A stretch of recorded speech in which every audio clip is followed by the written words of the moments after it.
Então, hoje é dia 25 de março de 2019, aula de embriologia geral para a turma 12A da biologia.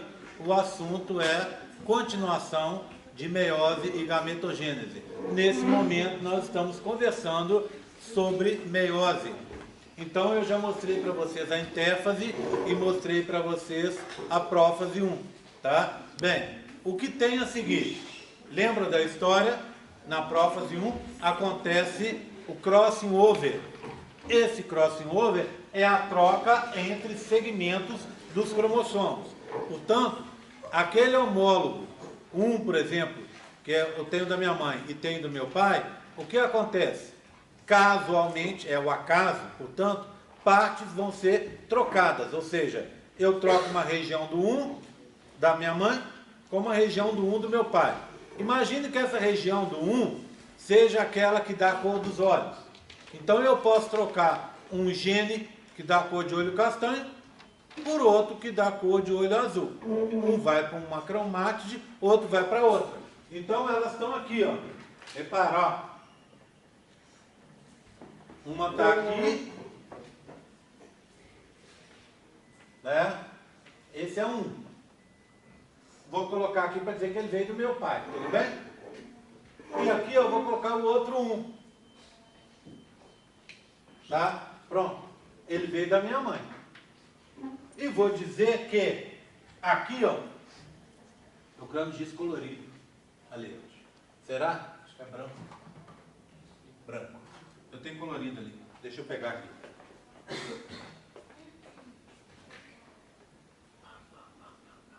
Ok. Pronto. Saúde. Então, vou marcar uma região, ó. Vou usar umas cores aqui. Certo? Vou indicar que aqui, ó. Desistiu? Desistiu? Posso ficar? Falei que podia.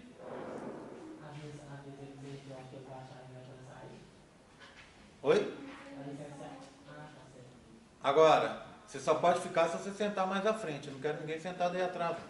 Tá? Bem, vamos dizer que aqui, ó, que está o gene para cor de olho castanho.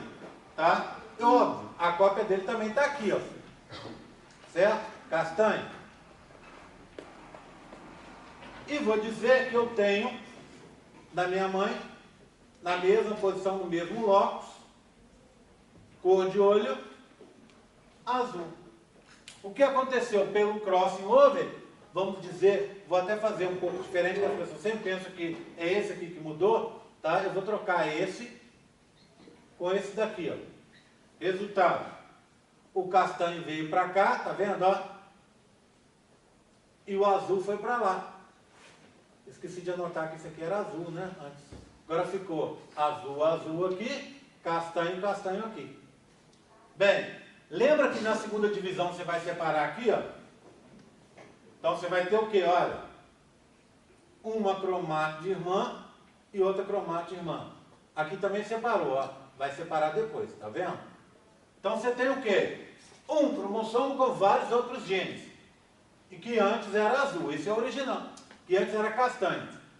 Outro que permaneceu original, tá vendo? Que é o castanho. Que era castanho e ficou azul. Aqui é castanho e continuou castanho. Resultado, você tem vários genes aqui, ó. Que inclusive estão aqui, ó. Tá vendo, ó? Tá? Só que você modificou um. Do mesmo jeito, você tem vários genes aqui, ó. E aqui embaixo também teve modificação. Essa modificação que eu contei para vocês aqui, na cor de olhos, pode, por exemplo, acontecer com esse carinha aqui, ó. Esse carinha pode ser trocado com esse de cá, ou com esse de cá, tá? Do mesmo jeito, esse daqui pode ser trocado aqui, ou pode ser trocado aqui. Então, todas as trocas são possíveis e são casuais. Por isso, parece uma mão de baralho. Não é? Eu já dei essa aula uma vez, eu trouxe um baralho e mostrei para as pessoas. A gente pegava o baralho e fazia com baralho e ia trocando as cartas. Mas a gente nem precisa de um baralho para vocês entenderem. Imagina você estar jogando buraco. imagina que cada série de cartas ali, de cada naipe, seja, se você pegar do As ao As, seja o cromossomo. Então, As, Rei, Valete, Dama, e assim vai, tal. Pronto. Né? Aí você pegou, até chegar no As ali, para fazer a canastra real. Pronto. Aquilo é o cromossomo. Tá? O que você está fazendo? O que você quer fazer na sua mão? Você vai trocando as cartas para que você tenha a carta que você quer. Mas é todo o processo, ele não deixa de ser um processo casual. Não é? Eu não vejo a carta que está na tua mão.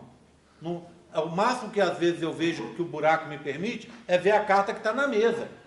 O lixo eu posso pegar. Mas imagine um buraco ou um outro jogo de cartas que você só trocasse as cartas e não visse. Acho que o poker é assim, né? Você não vê a carta que está ali. Então o que acontece? Você troca a carta para você ficar com a mão mais perfeita possível. Aqui, se tratando daqui, não tem perfeição. É só variação, variedade.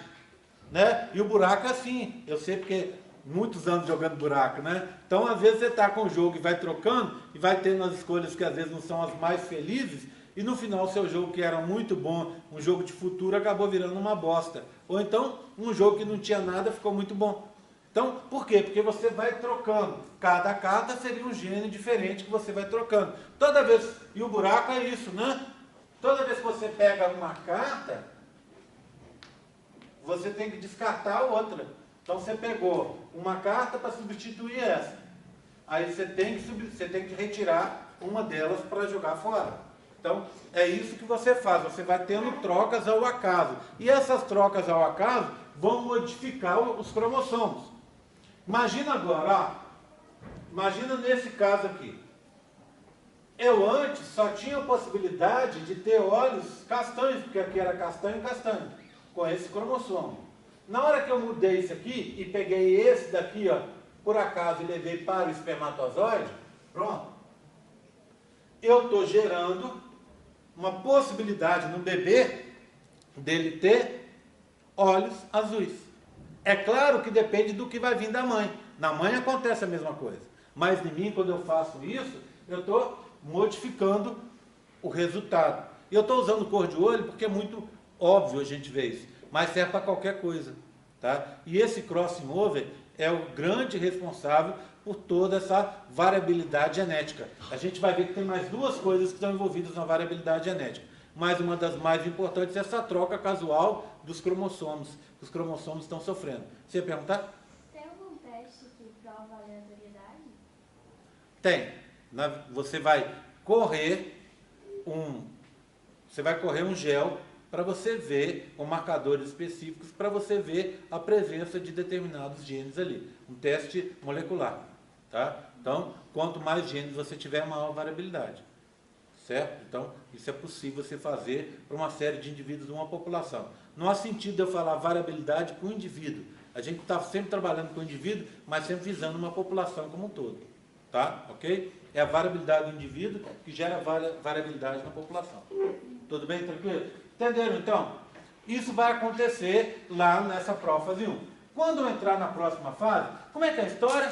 Prófase 1, os cromossomos homólogos se pareiam, acontece crossing over. Aí depois vem o quê? Eles se ligam às fibras do fuso e param todos no equador, no meio da célula. Aí a gente chama disso de metáfase 1. Só que veja bem, antes disso tem uma fase em que os cromossomos se ligam às fibras do fuso, mas eles não estão pareados no equador, eles estão em proximidades diferentes do equador, ou seja, um está mais central, outro está mais para cima, o outro está mais para baixo. Eles ainda não se organizaram no equador. Essa fase em que os cromossomos já estão ligados com as fibras do fuso, mas que não chegaram no equador ainda, é o que a gente chama de prometáfase. Nesse caso, prometáfase 1. Vamos dar uma olhada na caixa de prometáfase 1? Então, está aqui, prometáfase 1. Olha aqui. O que eu tenho na caixa de prometáfase 1? Olha. Fibras do fuso, tá vendo? Aqui e aqui. Aqui também, ó. Aqui e aqui.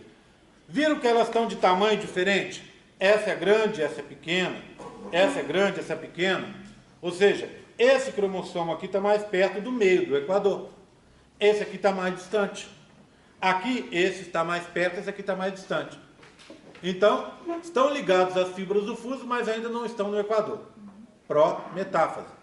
Repara mais uma coisa. Lembra que era um laranja e um amarelo? Agora é um laranja com pedacinhos amarelos. Um amarelo com pedacinhos laranja. Trocaram partes.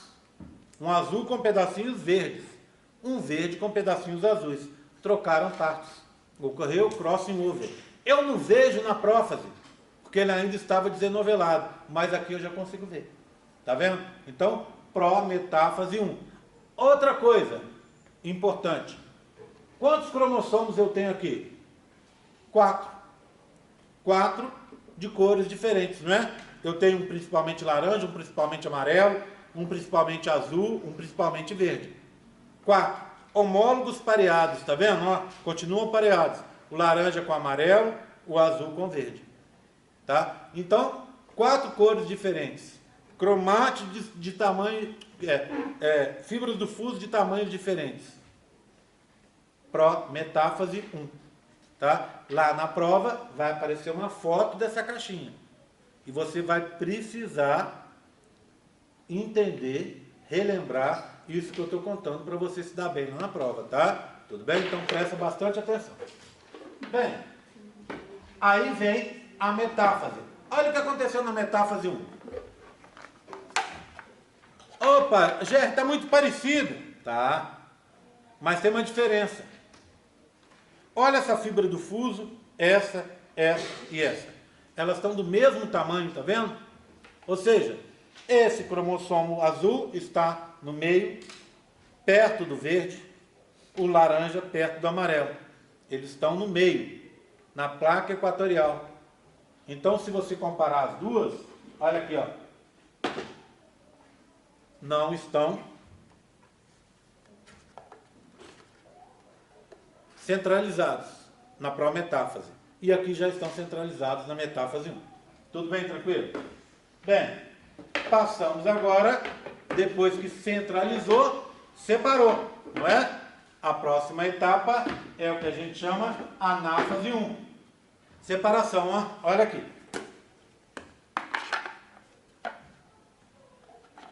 Laranja separando o amarelo, o azul do verde. Você vai olhar e falar assim, opa, mas não eram 2? Não era uma gravatinha borboleta? O laranja, o amarelo, o azul e o verde continuam sendo. Só que ele estava assim e foi puxado. Quando ele foi puxado, imagina, ele dobrou sobre ele mesmo e foi para lá. Tá? Então ele estava assim. Ó. Aí na hora que você puxou, ele foi puxado assim. Se você olhar então, ó, aqui de lado tem 2 perninhas de laranja, 2 perninhas de azul, 2 perninhas de verde, 2 perninhas de amarelo. A foto vai ser de cima. Não vai dar para você ver as 2 perninhas. Como é que você não vai errar na prova, então? Bem, está afastando, tá vendo? Tem espaço. Esse e esse, as fibras do fuso, são do mesmo tamanho. Mas, ó, quantas cores nós temos aqui? 4. Tem 4 cores? Tem, não é? Principalmente laranja, principalmente amarelo, principalmente verde, principalmente azul. 4 cores? Anáfase 1. Tá? Anáfase 1. Ok? Tudo bem? Anáfase 1. Aí, eu venho para a próxima etapa, que é a telófase 1. Guardo esse. Telófase 1, repara numa coisa. Eu tenho 2. Por quê? Porque na telófase 1, eu vou criar 2 células isoladas, considerando que a citocinese faz parte da telófase, tá? Só esse adendo. Resultado. Olha lá. Vamos voltar na anáfase 1. Quem estava indo para baixo? O azul com laranja. Azul com laranja. Quem estava indo para cima? O verde com amarelo. Então criou uma célula. Quantos cromossomos eu tenho aqui? 2. E aqui? 2. Quantos cromossomos eu tenho aqui? 4. Se aqui 2N, ou seja, os 2 conjuntos, era igual a 4, aqui eu só tenho um conjunto de cada. Por quê? Esse é homólogo desse? Não. Qual que é o homólogo do verde? É o azul, que está aqui. Qual que é o homólogo do amarelo? É o laranja, que está aqui. Então, você tem um representante de cada par. Um conjunto só. Tá? Como é que é? N, não é mais 2N, igual a 2. 2 com 2, 4. Um conjunto com outro conjunto, 2N. Se eu juntasse esses dois, como eu tenho aqui, 2N igual a 4. Eu fiz, agora N igual a 2. Ou seja, eu dividi isso aqui à metade. E essa divisão é casual. O que eu quero dizer com isso? Olha um par que eu fiz. Laranja com azul. Eu poderia fazer laranja com verde? E, em consequência, azul com amarelo? Poderia. Qual é a chance que eu tenho de fazer diferente? 50%. Como eu estou fazendo duas possibilidades aqui, a chance de ser diferente que isso é 50%. O que eu quero dizer com isso, gente? Eu quero dizer o seguinte. Saúde. Eu tenho 23 do meu pai e 23 da minha mãe. Eu vou criar um espermatozoide com 23 só. Então, dos 46, eu vou escolher um representante de cada par para ir para o meu espermatozoide. Tá? Esse representante de cada par, ele é escolhido ao acaso. Lembra da história da análise combinatória? Quantos conjuntos eu consigo fazer? Ou seja, se eu pegar o quê? Se eu pegar, são dois conjuntos. Quantos representantes de cada conjunto eu tenho? 23. 2 elevado a 23, acho que dá em torno, depois alguém confere aí, de 8,4 milhões de combinações diferentes. Variabilidade genética, concorda? Se eu pego esse cromossomo de cima aqui, ó, antes disso, né? Esse cromossomo de cima, ele é diferente do de baixo. Se eu pego de cima, eu estou dando chance para gerar um organismo, um ser humano. Se eu pego de baixo, um ser humano com algumas características diferentes. 8 milhões e meio de combinações são possíveis aí. Então, em teoria, eu conseguiria gerar 8 milhões e meio de espermatozoides diferentes. Só que a isso a gente tem que somar outra coisa. E os crossing overs que acontecem? Ali já tem crossing lá. E os crossing overs que acontecem? Quantos acontecem? Dá em torno de 2 a 4, em média, por cromossomo. Mas alguns cromossomos podem não ter nenhum. Outros podem ter 5, 6 e tal, porque é um processo casual. Vamos arredondar e dizer que a gente tem 100 crossing overs no total. 100 crossing overs, antes de chegar aí, na separação independente de homólogos. Tá? Então, se for 100, 8 milhões,4 vezes 100, seria isso? Sim. Se fosse sempre mudanças nos mesmos locais. Crossing over é o acaso. Eu tenho 25 mil genes que podem ser trocados ao acaso. Então, é um número infinito. Vocês querem ter uma ideia? Eu produzo espermatozoides todo dia, todos os meninos produzem todo dia. 250 milhões numa ejaculação. Os 250 milhões são diferentes. Se eu pegar todos os espermatozoides que eu produzi na minha vida, um vai ser diferente do outro, por causa do crossing over e da separação independente casual de homólogos. Tá? Se eu pegar todo mundo que existe na face da Terra, todo mundo é diferente de todo mundo, por causa disso. Se eu pegar todos os seres humanos que viveram, desde o primeiro ser humano ter pisado na face da Terra, dá em torno de 3 trilhões de pessoas. A gente está falando de hoje de 6 para 7 bilhões de pessoas, né? Então, 3 trilhões de pessoas já viveram na face da Terra. Provavelmente todas diferentes entre si. Pode ser igual? Pode, mas é uma chance pequena. Tá? Chance pequena. A tendência é ser diferente, exceto em um caso. Gêmeos idênticos, que são clones naturais. Aí sim, as pessoas têm o mesmo material genético. Isso significa que se a Merige tem uma gêmea idêntica, se eu fizer um teste de DNA dela, o que eu achar na Merige, eu vou encontrar na irmã dela. Exatamente igual. Tá? Mas olha que interessante. Se eu pegar a Merige e fizer, ao invés de um teste de DNA, eu fizer de proteínas, a Merige é diferente da irmã dela. Por quê? A outra coisa mais simples. Nossa, teste de proteína é complicado, né? Fazer uma cromatografia gasosa, sei lá. Vamos simplificar? Vamos fazer uma outra análise para mostrar para vocês que a Merige é diferente que a irmã dela? Basta uma digital.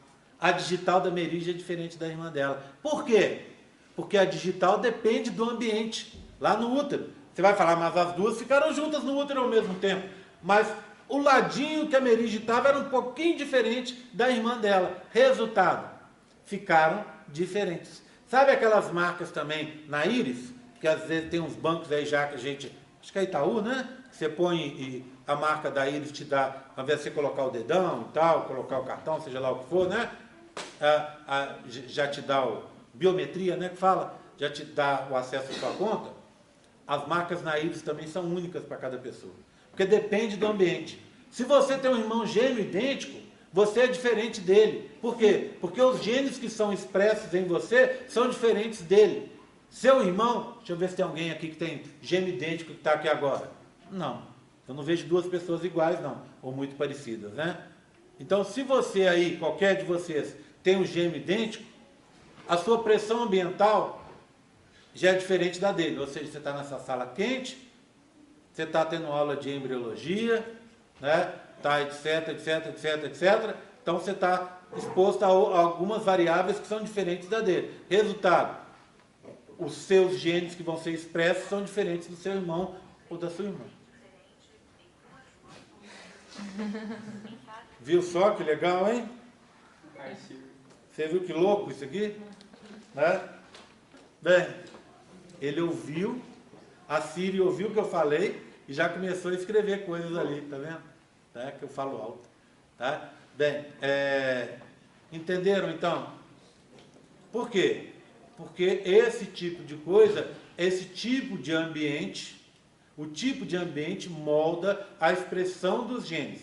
Você tem os mesmos genes que seu irmão, mas alguns são expressos em você e outros não. Ou seja, uma expressão diferencial. E cada um fica diferente do outro. Entenderam? Tá? Então, olha que bacana. Não existe ninguém igual a ninguém. Só que o mais interessante dessa história, a gente pode usar isso para um lado, né? Quando a gente estiver pensando, nossa, estou péssimo, não consigo nada, né? Meu namorado não quer saber de mim, estou indo mal na faculdade. Aqueles dias que a gente está sentindo pior do que o cocô do cavalo do bandido, né? A gente pensar que nós somos únicos, que é uma experiência única. Boa ou ruim, com os seus acertos e seus desacertos, não vai repetir mais ninguém, nunca. Isso é muito bacana, tá? Só que olha que interessante, a diferença nossa está em detalhes.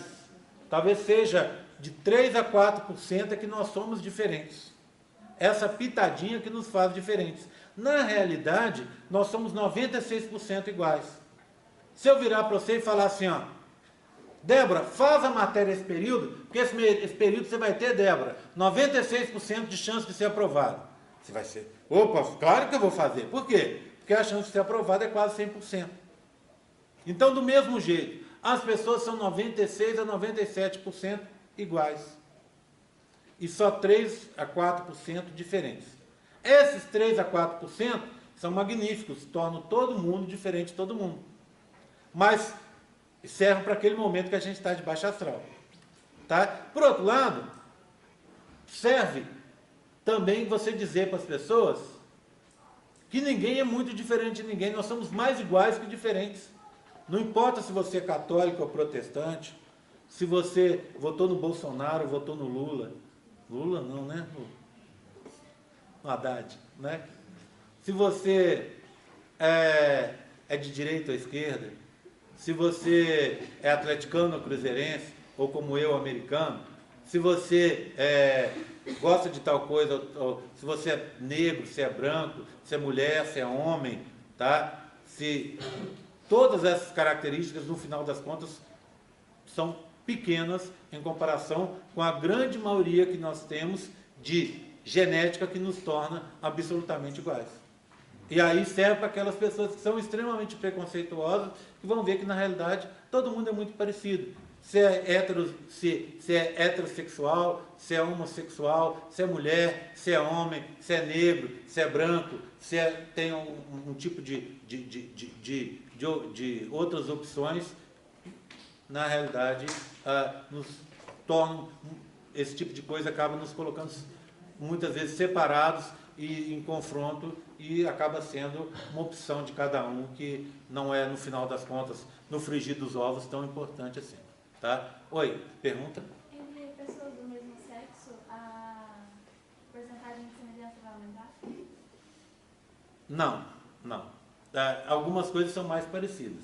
A similaridade, óbvio, vai ocorrer entre pessoas da mesma família. Aí sim. Por exemplo, você e seu irmão. Você tem irmão?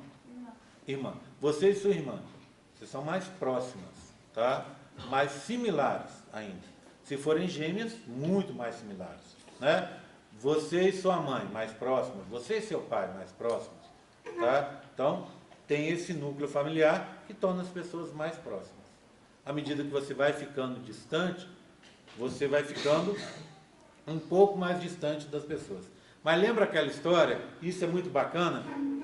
Se você começar a olhar os graus de parentesco e começar a olhar uma árvore genealógica muito grande, você vai descobrir que você é parente de muitas das pessoas que estão aqui.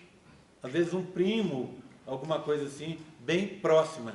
Ou seja, se você pegar 2, 3 níveis aí dessa árvore, você começa, às vezes, a chegar perto demais das pessoas. Eles fizeram uma vez, tem um país lá na Europa que chama Islândia. Na Islândia eles fizeram um cálculo para ver isso, porque na realidade a Islândia é um pouco diferente, porque a Islândia foi colonizada por muito poucas pessoas. Então o grau de similaridade, de parentesco entre as pessoas é um país de, sei lá, 2 milhões de habitantes. Então o que acontece? Fizeram um cálculo porque descobriram que lá na Islândia, eu estou chutando 2 milhões, tá? De repente até menos que isso, é uma ilha muito fria.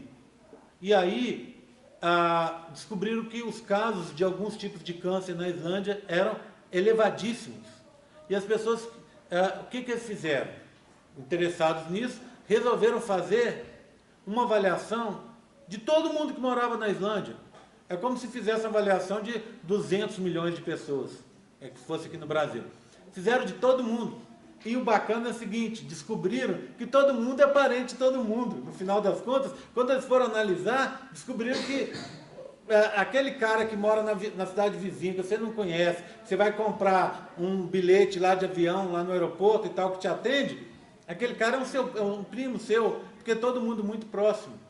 Então, se você for olhar graus assim de parentesco, todo mundo é muito próximo de todo mundo. Por isso que nós temos esse grau enorme de similaridade. Diversidade dentro da similaridade. Isso é muito bacana, né? Nós somos únicos, apesar de sermos muito parecidos em algumas coisas. Tá? Tudo bem? Alguém mais tinha levantado a mão? Oi? Eu quero fazer uma pergunta. Fala, Gabriel. Durante a telófase 1, aí terminou. Sim. Aí vem a intercinese. Sim. Quando tem a intercinese, há a reconstituição da carioteca ou não? Sim, ela é reconstituída e fica parada. Então, ó, tá aqui, né? Vai fazer a carioteca aqui e a carioteca aqui. E a gente vai entrar na intercinese. Gabriel já deu o gancho para eu poder entrar na parte de intercinese. Vamos pegar? Agora, eu tenho 2 caixas. Só um segundinho, deixa eu só achar aqui, ó. Só separar. Vou deixar separado. Aí te atendo e a gente já olha a caixinha da intercinese, tá? Sai, filho. Tá tudo grudado. Olha. Alguém vai ter que ceder, né? Aí. Pronto, já estou com as 2 caixinhas. Pode perguntar. A segregação dos homólogos, ela fica caracterizada então na anáfase ou na telófase? Não. A segregação é entre a metáfase e a anáfase. Na metáfase tem o pareamento. Se você parear, lembra? Amarelo com laranja, azul com verde. É uma coisa. Se você parear amarelo com laranja, verde com azul, inverteu a ordem? É outra coisa. Então, esse pareamento é metáfase 1. E a separação, anáfase 1. Então, é entre metáfase e anáfase 1. Oi. O envoltório, ele é refeito em qual fase? Ele é refeito agora, ó. Entre a telófase 1, alguns autores dizem que é na telófase 1, outros, Gabriel, dizem que é na intercinese. Olha aqui, ó. O que aconteceu com os cromossomos? Desenovelaram. Essa célula é N e essa também é N. A N igual a 2, N igual a 2. Olha aqui, ó. Um par de centrossomos aqui, outro par do lado de cá.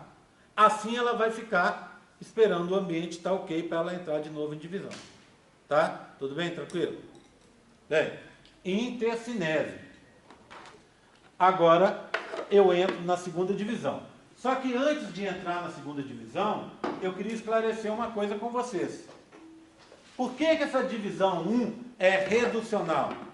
Porque eu comecei com 4, no meu exemplo aqui da caixinha, e gerei 2 células com 2 cada uma. 2 cromossomos. Então a ploidia era 2N, 2 conjuntos, igual a 4. Caiu para um conjunto em cada uma, igual a 2. Então o número de cromossomos por célula caiu à metade. Por isso ela é reducional. Tá? Tudo bem? Agora eu vou entrar na segunda divisão, que é a divisão chamada equacional. Vamos dar uma olhada? Deixa eu ajeitar aqui. Eu começo então com a prófase 2. Ó, tem 2 aqui.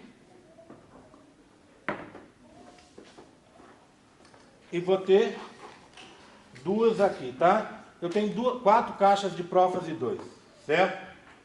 Foram criadas aí fortuitamente aí no passado. Eu tinha um conjunto de 2 caixas que eu achei que eram pouco representativas da prófase 2. Aí a minha aluna fez mais 2 caixas e eu, desde então, eu uso as 4 caixas, tá? Tudo bem? Então, vou começar com essa aqui, ó. Essa de cá. Então, essa é par dessa. Essa é par dessa. E essa é par dessa. Bem, de lá para cá, o que aconteceu? Olha aqui, ó. A carioteca continua. Os centríolos, partes centríolos estão aqui, os centrossomos, está vendo? Aqui e aqui. Os cromossomos deixaram de ser desenovelados e passaram a ser enovelados, está vendo? Ó, eu tenho de novo o verde com o amarelo e o azul com o laranja. Lembra? Eles não são pares um do outro, tá? Tudo bem? Era essas caixas que eu tinha originalmente.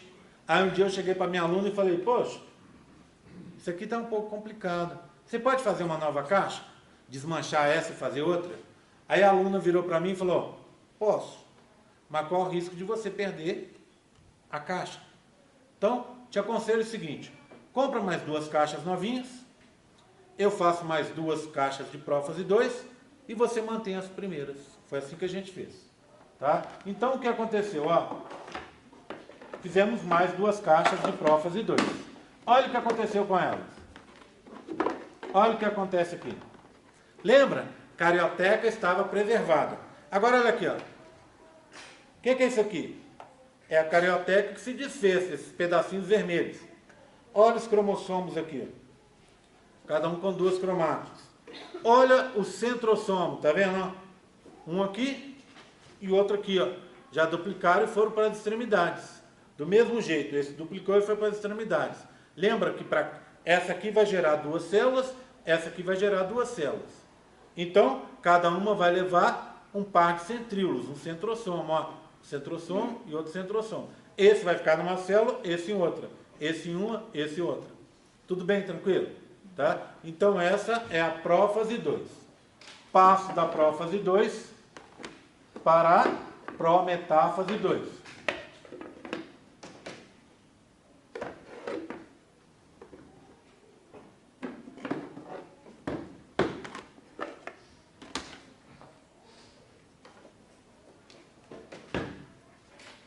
Prometáfase 2. Repete. Olha. Cromossomos ligados a fibras do fuso de tamanho diferente. Está vendo? Olha, essa é curta, essa é longa. essa é curta e essa é longa, ou seja, os cromossomos não estão exatamente no meio, do mesmo jeito lá de cá. Tá? Bem, dá para confundir com a prometáfase 1? Não. Quantos cromossomos eu tenho aqui? 2. Aqui 2. Lá eram 4. 2 pares. Tá? Aqui eu não tenho pareamento de homólogos, porque não existem mais homólogos aqui. Tudo bem? Prometáfase 2. Metáfase 2. Seguindo o mesmo esqueminha que a gente fez na outra. Olha lá, ó.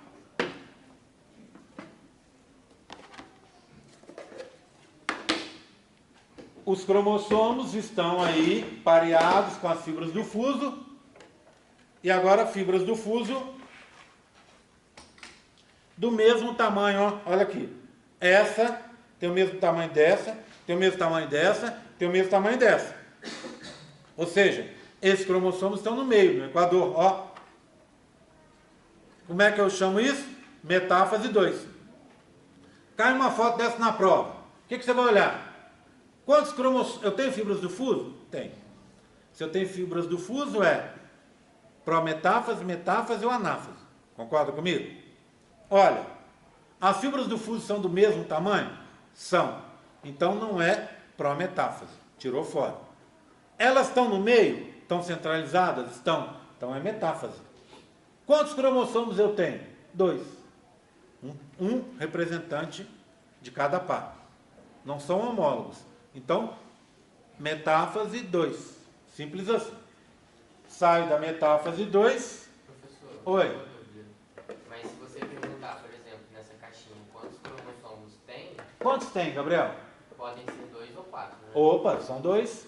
Estão juntos ainda? Ah, sim. Agora a minha pergunta aqui, ó. Quantos cromossomos tem aqui, Gabriel? Agora eu falo. Agora são 4.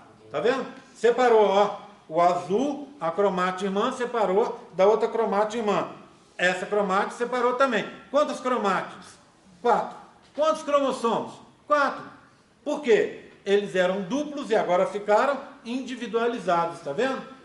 Dá para confundir com aquela outra? Vamos pegar a outra para a gente ver? Deixa eu ver se ela está na mão aqui, ó. Tá. Olha aqui. Isso eu acho bem importante estar enfatizando para as pessoas não confundirem. Olha aqui. Dá para confundir? Talvez. Dá para confundir? O que vocês acham? Hein, Heitor, dá para confundir? Da prova dá pra confundir. Aí na prova dá para confundir. Só não dá, sabe por quê? Gostei da sinceridade, na prova pode confundir. Por que você não vai confundir? 4 cores aqui, ó. Verde, azul, amarelo, laranja. E aqui? 2 cores. Tá? É azul e laranja. Cadê o verde e o amarelo? Estão nas outras caixas. Olha a outra caixa aqui, ó.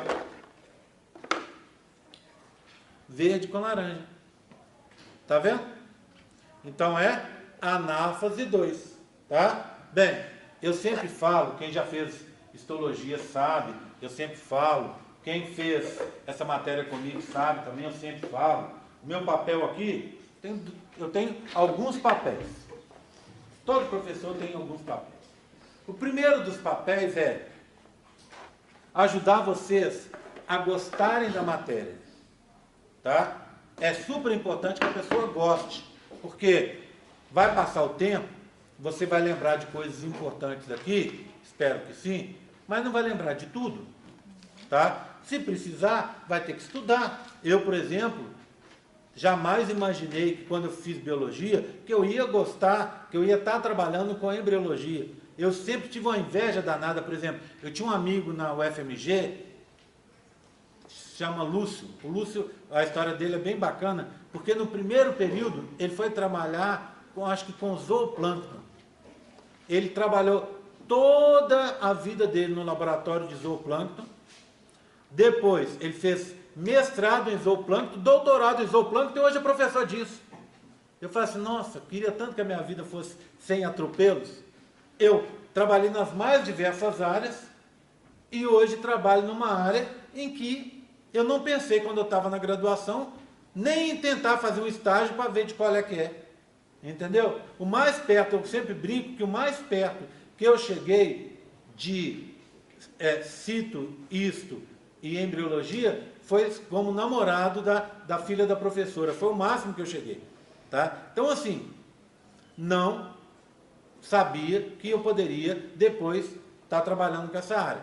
Oportunidade me surgiu, eu comecei a dar aula e achei a área legal para dar aula. E achei a área legal para trabalhar. Depois de ter mexido nas mais diversas áreas da biologia, eu achei essa área legal. Por isso que às vezes a gente não deve fechar as portas para uma coisa. Você deve sempre fazer o melhor possível, com o máximo de carinho, e só o futuro vai dizer. Né? A gente tem algumas áreas preferenciais, mas às vezes a gente só vai descobrir que aquilo é bacana quando a gente começa a trabalhar. Eu tenho muitos amigos, eu acho que vocês também, e vários de vocês, o pessoal é doido por biologia marinha. É muita gente que daria um braço para estar em Fernando Noronha estudando golfinho. Não é? Estudando baleia. Um braço, uma perna, não é verdade? Só que é o seguinte, você já viu como é que estuda golfinho e baleia? Se for golfinho, na maioria dos casos você vai ficar lá no alto do morro, lá em Fernando Noronha, olhando de binóculo. Oh! Eu acho que bati uma foto, ou então, eu tentei olhar e identificar aquele golfinho que estava pulando lá embaixo. Você não sabe nem o que ele está fazendo. Você fala, não, hoje a minha pesquisa é chique, eu vou estar lá no meio do mar, acompanhando os golfinhos pulando, debaixo daquele sol estourando em cima de você, né, porque Fernando Noronha é muito bom até um certo ponto, até o paraíso é ruim debaixo de um sol inclemente, né? Então, assim, é bacana, você tem que ver se você vai gostar. Tá? Aí eu quero estudar onça no Pantanal. Beleza. Mas como é que você estuda onça? Você não chega perto da onça. Não, a onça vai te comer. Você não chega perto da onça. Você vai colocar uma armadilha fotográfica para ver se a onça passou ali.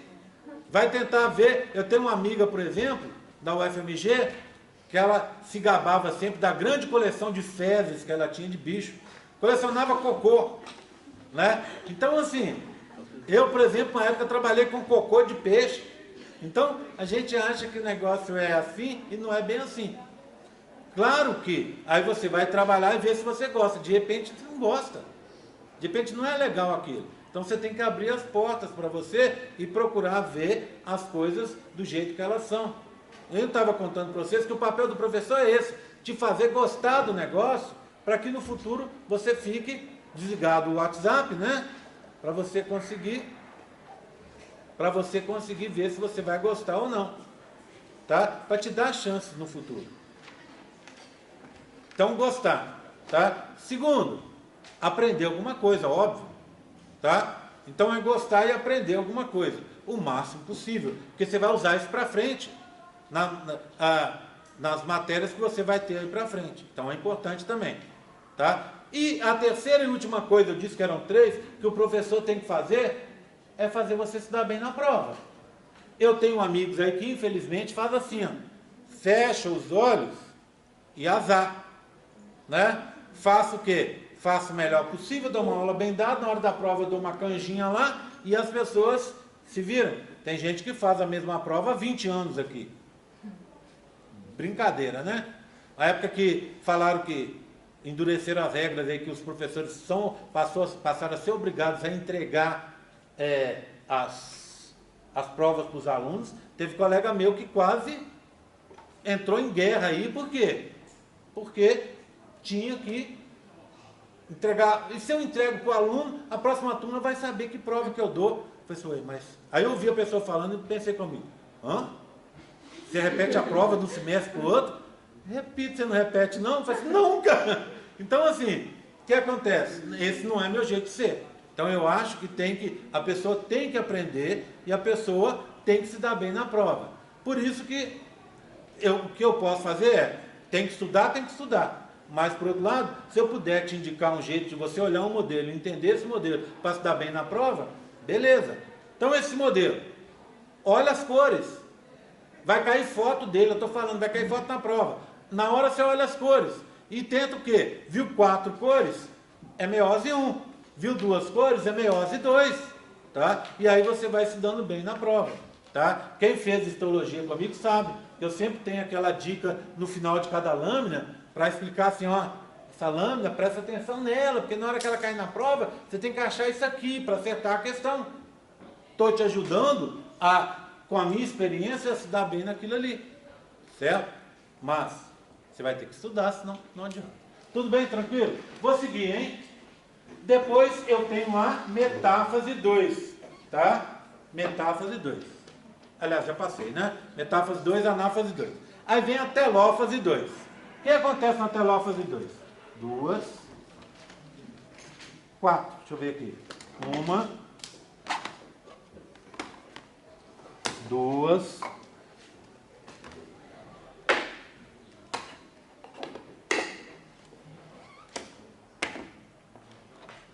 3, 4, ó.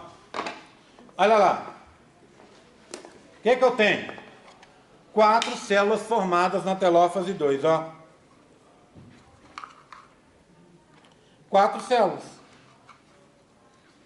Ó, uma amarela com a pontinha laranja, verde com anel azul. Outra, vou pegar aqui o acaso. Amarelo com anel laranja, verde com a pontinha azul.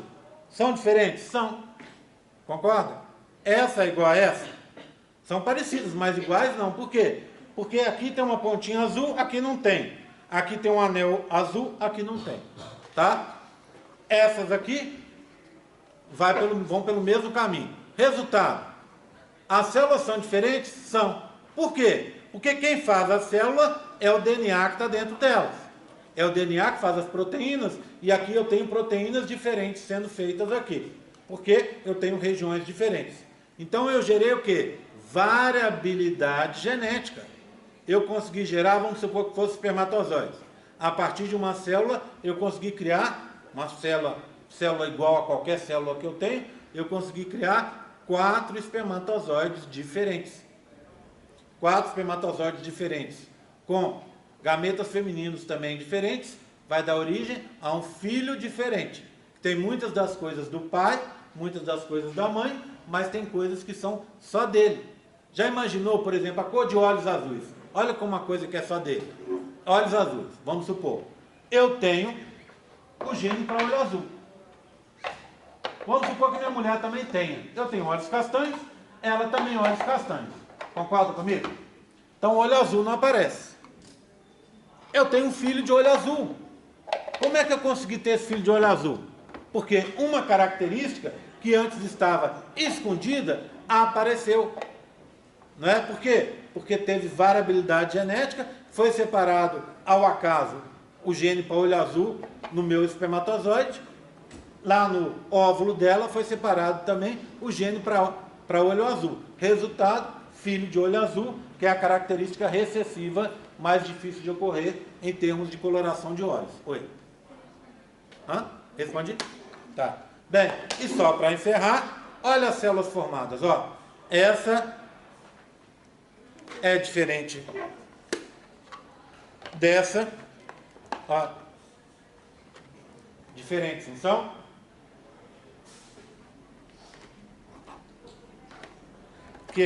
E essas aqui são diferentes entre si, obviamente, diferentes daquelas de lá. Tá? Vamos voltar ao início? Eu vou pegar essa célula. Poderia pegar qualquer uma. Essa. Tá? Pegar essa e vou pegar uma célula que está, sei lá, pode ser essa aqui, ó. Uma célula em metáfase 2. Peguei a primeira que estava aqui em cima, só para me facilitar. Quantos cromossomos eu tenho aqui? 2. Duplicados, concorda? Quantos cromossomos eu tenho aqui? 2. É equacional porque o número de cromossomos foi mantido. Mas em termos de ploidia, o número de cromossomos caiu a metade. Concorda? A quantidade, a concentração de DNA caiu a metade. Então, diminuiu a concentração de DNA e manteve a ploidia. Isso que eu quero dizer. Tudo bem, tranquilo? Tá? Então, essa é uma revisãozinha da meiose dentro dos termos que me interessam, que são a variabilidade genética e os principais eventos que estão envolvidos no processo. Vocês entenderam isso? Tá tranquilo? Tem alguma dúvida? Tem alguma coisa que eu possa vocês queiram saber antes da gente seguir? Lembra, vocês já viram isso. Então, toda vez que vocês estiverem revendo a aula aqui, vocês assistiram a aula, eu estou falando da aula aqui, estou procurando, não sei se vocês repararam, falar das mesmas coisas, mas com uma forma um pouquinho diferente, para facilitar vocês a guardarem, tá? Então, essa é a minha obrigação. Se tiver alguma coisa que não foi falada, alguma dúvida que vocês tenham, tá? Me fala. O conteúdo de lá e o conteúdo daqui é o que vale para a prova. Gabriel. Eu tenho uma dúvida assim, na verdade. Qual que é a diferença da cariocinese para a citocinese? Da cariocinese para a citocinese. Vê bem, a cariocinese é prófase, metáfase, anáfase, telófase. A citocinese é separação. Separação do citoplasma. Para alguns autores, Gabriel, o que acontece? A citocinese não faz parte da telófase. Então, separa depois. Para outros autores, a citocinese, aquele estrangulamento para separar o citoplasma, é uma parte da telófase. Tudo bem? Então, para alguns é um processo separado, para outros é uma parte, é um evento que acontece na telófase. Mas a gente distingue ele e nomeia ele nas duas divisões. Isso, na primeira enquanto na segunda tem que ter, para separar e gerar células individualizadas. Tudo bem, gente? Tranquilo? Fala. Fala aí. Você falou que a célula não está se preparando para dividir. então ela não está recebendo estímulo para iniciar a divisão. É. Mas, tipo, se ela não receber esse estímulo, ela continua G0? Vai continuar G0 pro resto da vida dela. Ela não tem obrigação de se dividir, nem toda célula tem obrigação de se dividir. Neurônio, por exemplo, ele fica em G0 e depois morre.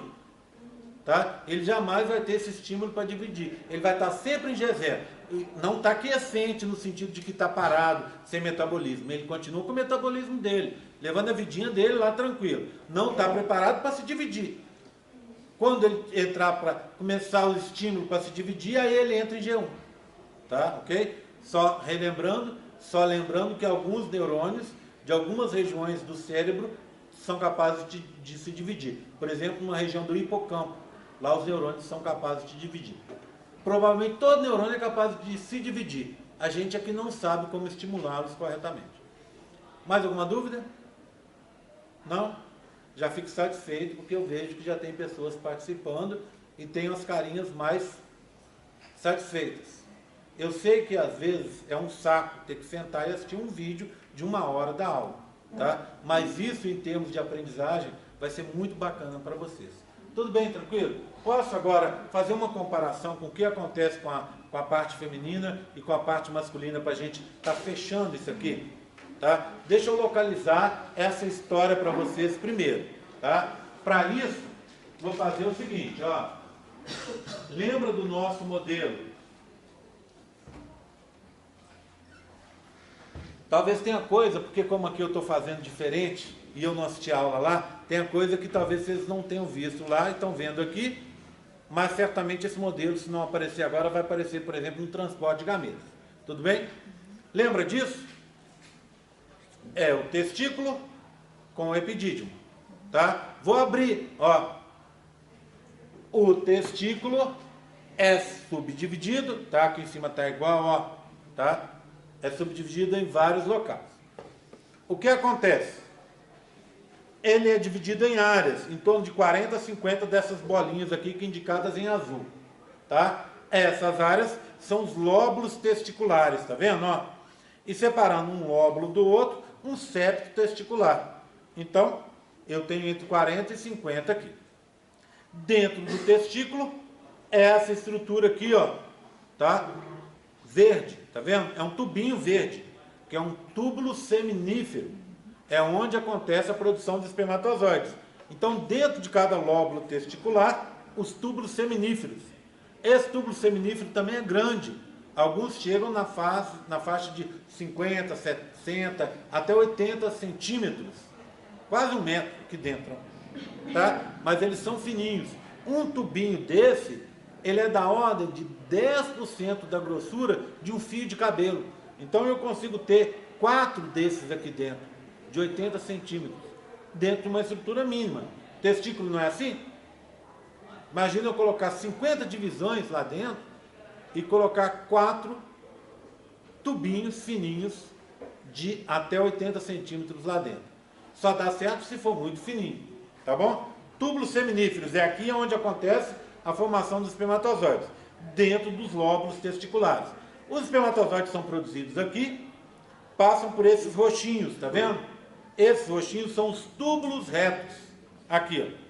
E daqui vão para essa rede, a rede ou rete testicular, rete testis ou rede testicular.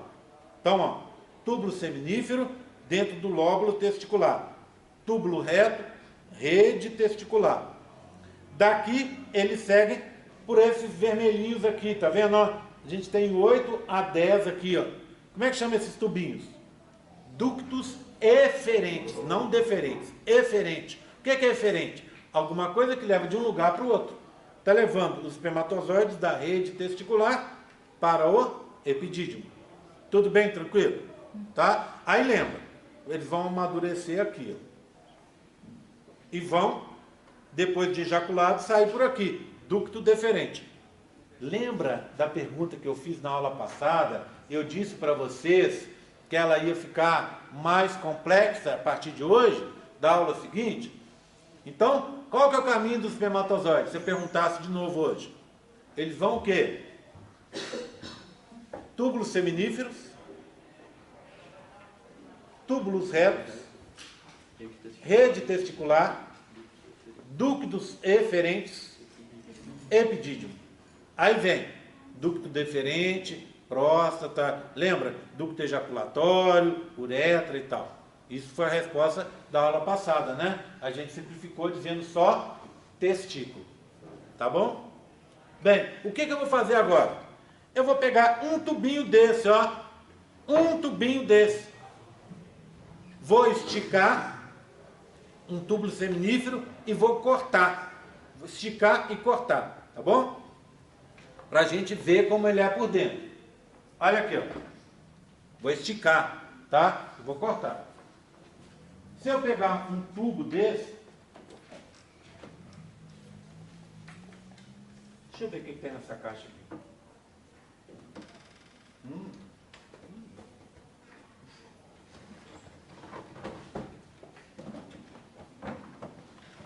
Se eu pegar um tubo desse, eu vejo o seguinte.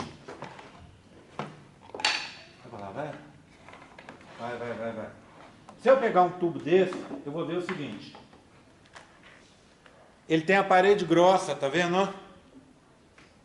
Ele é grosso, ou seja, a luz dele é fininha. Apesar dele ser 10% do diâmetro de um fio de cabelo. Ok? Tá bom? Esse é o túbulo seminífero. Ele é formado na parede por 2 tipos celulares. Tá vendo essas células aqui, ó? Que são rosa, com o núcleo branco? Essas células são as chamadas células mioepiteliais. Deixa eu anotar o nome aqui, ó.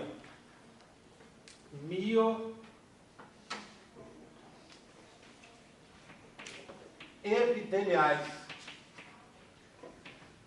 Por que esse nome? Porque elas se contraem igual músculo liso, mas ficam na superfície igual uma célula epitelial. O que elas vão fazer? Elas contraem o tubo. Aqui dentro está saindo os espermatozoides, está vendo? Para empurrar os espermatozoides em direção aos túbulos retos, à rede testicular, aos ductos eferentes e chegando até o epidídimo. Então é a contração dessas células mioepiteliais que vai levar os espermatozoides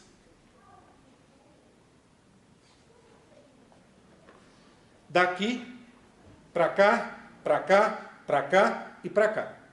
Tá certo? Bem, então, células mioepiteliais. Agora tem uma outra célula grandona aqui, ó. Olha ela. Essa célula grandona aqui, ó. Essa célula grandona é a célula de Sertoli. Essa célula de Sertoli é ela que controla o processo de formação dos espermatozoides. A meiose que a gente está vendo agora, é ela que controla. Tá? Ela que controla. Bem, tudo bem, tranquilo? Então, essa célula lilás que está aqui, né? Então, eu conheço a rosa e conheço a lilás. E essas pequenininhas que estão aqui, ó. Essas células pequenininhas ficam no meio de 2 células de Sertoli. Então, se eu pego uma célula de Sertoli e a outra embaixo, elas seriam como o pão do sanduíche, uma em cima e outra embaixo. No meio, o recheio do sanduíche, imagina um misto quente. Então, o presunto e o queijo que estaria ali no meio, seriam as células que a gente chama da linhagem espermática. É essas células que estão sofrendo mitose. E quem controla a mitose dela? As células de Sertoli. Tudo bem? Aí, elas vão sofrendo alterações e entrando para dentro do tubo, até virarem espermatozoides. Tudo bem? Localizaram o que eu estou querendo dizer? Eu vou agora fazer um esqueminha ali no quadro, mas antes eu vou tirar as dúvidas. Vai, Paulo. Elas estão sofrendo meiose, né? Meiose. Eu falei mitose? É meiose. Esqueça mitose. Tá? Tudo meiose. Certo? Quem está controlando? Até tem mitose aí, mas uma outra região. Daqui a pouco eu vou falar aonde tem mitose para você. Tá? Vou dar um nome para essas células. E a gente vai juntar tudo com tudo. Tá? Olha aqui, ó.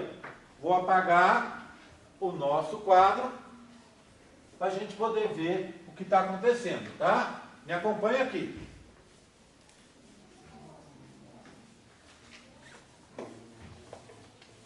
Vou apagar tudo, ó. Pronto. Tudo bem? Quadro apagado. A primeira dessas células se chama... Vou pôr... A gente está vendo um homem, não é? Se não é um homem? A parte do homem eu chamo de espermatogênese. Estava escrito ali, tá? Então a parte masculina, de espermatozoides. Gênese, geração dos espermatozoides. Tá? Tudo bem? Vamos para as células? Olha, a primeira das células se chama gônia. Essa gônia, como é uma célula dos espermatozoides, eu vou chamar de espermatogônia, tá? Eu vou sempre colocar o prefixo espermato. Então, ó,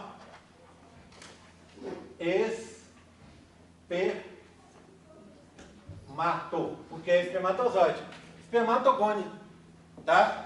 A segunda célula se chama cito 1. Vamos colocar o prefixo?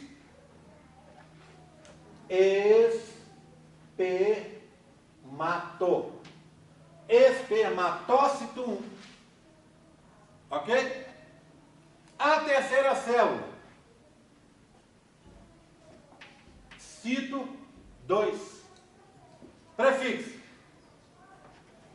Espermatócito 2. A terceira célula, quarta célula, se chama TID.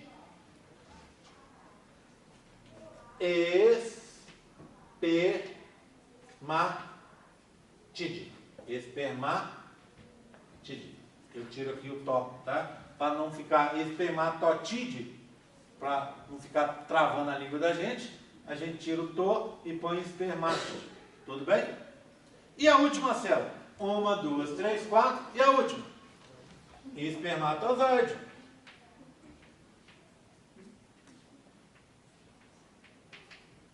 Vamos falar um pouco sobre elas agora? Todo mundo me acompanhou? Entendeu o que eu coloquei ali? Só pus o nome das células. Tá? Repara, gônia, cito 1, cito 2, TID, são células que vão, algumas delas vão ter na parte feminina. Por isso que eu mostrei ali gônia, tá? Por exemplo, cito 1 e tal. A gente vai ver na hora que eu dividir o quadro e falar da parte feminina do lado de cá. Vamos lá. A espermatogônia é a célula tronco, ela que está entrando, tá? Então ela é uma célula 2N. No meu caso, 46 cromossomos. A pergunta, ao meu ato falho, eu disse para vocês que ela sofre, eu falei que negócio de mitose, lembra? É ela que sofre mitose. Quando ela sofre mitose, lembra? Gera duas células iguais, né? Espermatogônia. E a segunda, espermatogônia. Essas espermatogônias vão sofrer uma diferenciação. Essa vai ficar guardada. Ela é reserva, chama espermatogônia A. Vai ficar de reserva. Sempre guardadinha, para sofrer mitose. E a outra, a espermatogônia B, ela sofre de novo uma diferenciação. Escrever aqui, ó. Não é divisão celular, é diferenciação. E se transforma no espermatócito 1. É o espermatócito 1 que vai entrar na meiose 1. Estão me acompanhando? Eu tenho uma célula tronco. É a espermatogônia. Ela sofre mitose. Você sabe por que ela tem que sofrer mitose? Eu já contei hoje. Nós, meninos, temos produção de espermatozoides até ficar bem velhinhos. Então eu tenho que ter espermatogônia sempre lá no meu testículo, para que eu, pro resto da vida, produza espermatozoides. Então eu tenho uma agora, se divide em duas. Uma fica guardada, a outra entra na meiose. Essa que ficou guardada, depois sofre outra mitose, se divide em duas. Uma entra na meiose e a outra fica guardada. E assim vai acontecendo sucessivamente, até eu ser bem velhinho e as células morrerem. Tá bom? Tranquilo? Meiose 1. Lembra da meiose 1? Quem entra na meiose 1?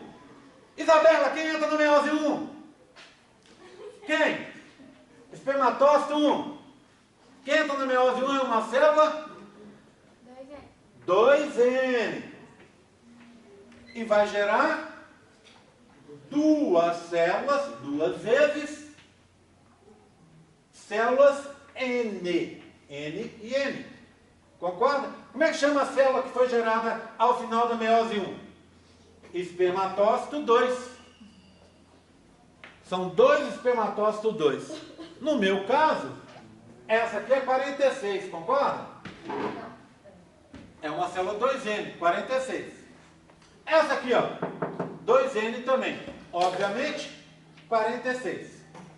Esse espermatócito 2 é uma célula N com 23. 23 cromossomos. Um representante de cada par. Não é assim? É ou não é? Tá? Tudo bem? Essa célula entra na meiose 2 e vai gerar o quê? Então, essa era uma, gerou duas, vai gerar 4 espermátides. Tá? 4 espermátides. Também N.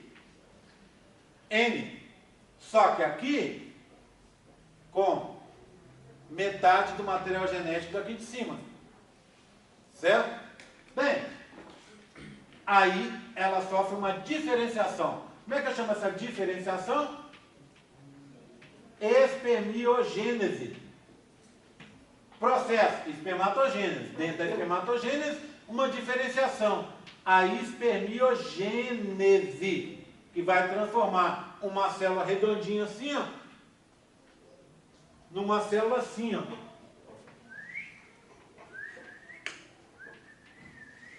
Um espermatozoide. Tá? Tudo bem? Isso é a espermiogênese. Tudo bem? Certo? Vamos olhar a concentração de DNA agora? Daqui a pouco a gente vai fazer um gráfico, tá? Se der tempo. Vamos lá. Essa célula é uma célula com uma concentração de DNA. Vamos dizer assim, ó. Quando a célula ela está ela tem uma ploidia, eu vou dizer que isso é X, concentração X. Meu caso, as minhas células do meu corpo, elas têm dois conjuntos, um da minha mãe e um do meu pai. Então eu vou dizer que elas são 2X, duas concentrações, tá? Quando eu duplico isso na fase S, vira 4X. Quando eu divido os cromossomos homólogos, pula para 2X de novo. Quando eu separo os cromátidos irmãs, fica X. Então, nesse caso aqui, as espermátides são X. Tá? Essas células aqui, ó, são 2X. E essa daqui de cima é 4X. Daqui a pouco a gente olha no gráfico para vocês entenderem, tá? Antes da gente esmiuçar isso no gráfico, eu quero voltar para aquele modelo para a gente ver onde estão essas células. Porque o que eu fiz aqui agora? Só dei nome aos bois, não é? Eu só estou dando nome aos bois. Quer ver? Ó? Eu estou dizendo para vocês quem entrou na meiose 1, quem entrou na meiose 2, não é? Ó, olha aqui, ó. Tá vendo essas células vermelhinhas que estão aqui, ó, embaixo? Como é que eu chamo essa região de baixo aqui, ó? Tá vendo que tem até um degrauzinho? Vai ficar melhor no outro modelo que eu tenho para mostrar para vocês. Nesse degrauzinho aqui separado, ó, de fora a fora, eu tenho essas células vermelhas. Essas células vermelhas são as espermatogônias A. As reservas, ficam aqui, ó. Tudo bem? Espermatogônias A. Vamos dizer que essa sofreu mitose. Uma ficou aqui, ó, como espermatogônia A. A outra atravessou. Tá vendo? Ela é vermelha com bolinhas laranjas. Essa aqui é o quê? Uma espermatogônia B. Essa aqui, tá? Ela saiu daquele compartimento basal e entrou nesse outro compartimento que está aqui, ó. Esse compartimento que está aqui se chama compartimento adiluminal. Vou botar o nome aqui, ó. Compartimento basal. O que eu tenho no compartimento basal? Só as gônias A. O que eu tenho no outro compartimento, perto da luz? Compartimento